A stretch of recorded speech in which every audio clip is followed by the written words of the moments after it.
and you just click on Contact Us. And this is very important because if you have and you're worried and you're scared, this is the place to go.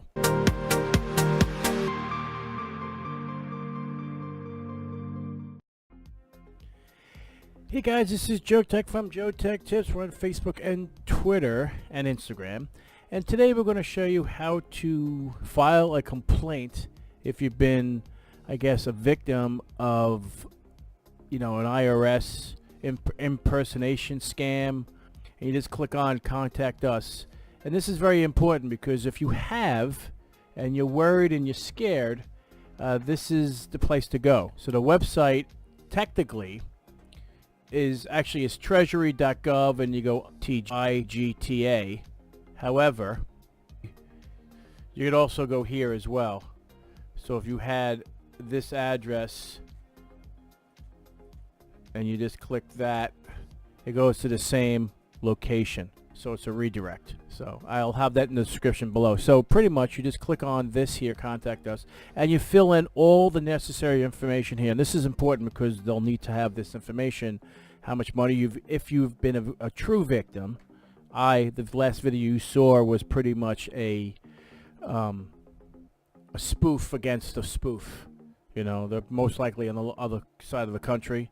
The phone number is calling from the Bronx or somewhere in the vicinity of New York.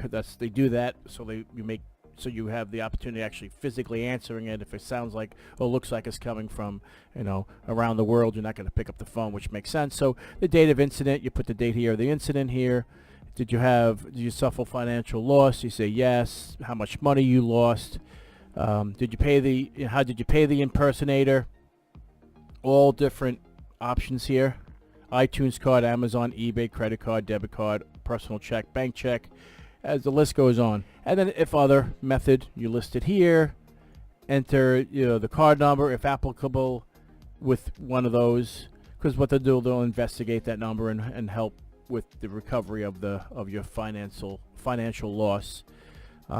Payment city, where you did it from, payment state, payment day, the time, the dollar amount provided, person that you're sending the payment to, the city you're sending it to, the state, bank, where you're sending it from, like if you're from New Jersey, you put New Jersey. If you're from Kansas, you put Kansas. Put your bank account number if you used it, bank name, routing number. If you actually did a second payment, say yes, and then all the other information. Pretty much, it's how did they contact, how did the caller identify himself or her, and so on. You pretty much go down the list here. It's really relatively simple. It's all straightforward, really verbose. There's nothing confusing anywhere on this list. After you're done, you hit submit, and then you're done. And then most likely someone will contact you and get to the bottom of it, or get your funds back if that's the case. And most likely the person will be behind bars at the time, depending on what country they're calling from. And these people take this stuff seriously, so we're definitely in good hands. Or hopefully you can call your credit card company, stop payment on it, or stop payment on the check. If it was a digital check or whatever, you do have some sort of protection that way, which is great, because technically it would be a fraudulent charge per se, in a matter of speaking.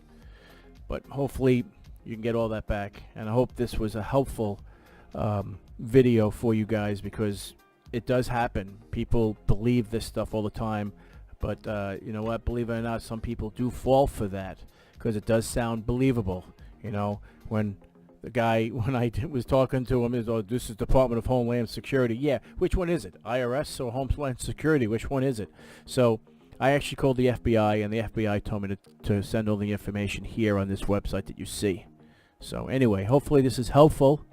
And if you know anybody that is a victim, or you want to just educate them, this is very important that they have this information readily available if you're located in the United States. I'm sure fraud happens in other countries as well. I'm sure you have your own avenue to do the similar situation here. But anyway, I don't know that information. I just try to help out the people that, like myself, did the spoof against these people. And hopefully you enjoy this.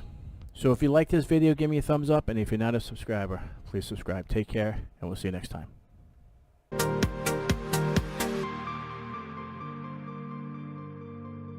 Creative Labs iRaw. Plug it in like this. The inside of this is really impressive. 100A in the Prius. The AC adapter, 1 amp charger, and it's big, and it's made out of aluminum. Okay, as you can see, the backup is complete.